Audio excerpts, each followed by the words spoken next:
भारतीय लोकसभा में 10 सालों से खाली अपोजिशन लीडर की कुर्सी पर बैठने में राहुल गांधी कामयाब। भारतीय पार्लियामेंट में कांग्रेस रहनुमा राहुल गांधी को अपोजिशन का पार्लिमानी लीडर मुकर्रर कर दिया गया है। कांग्रेस के जनरल सेक्रेटरी के.सी. वेणुगोपाल के मुताबिक राहुल गांधी पार्लियामेंट में भारतीय आवाम की मजबूत आवाज होंगे।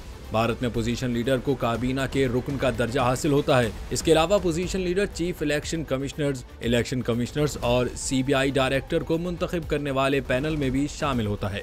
भारतीय लोकसभा में पार्लिमानी लीडर का ओहदा गुज़िश्ता 10 सालों से इसलिए खाली था क्योंकि अपोजिशन लीडर का ओहदा हासिल करने के लिए ऐवान की कुल नशिस्तों का 10% यानी 54 नशिस्तें हासिल करनी जरूरी हैं। लेकिन गुज़िश्ता 10 सालों से अपोजिशन की कोई जमात इतनी नशिस्तें हासिल नहीं कर सकी थी।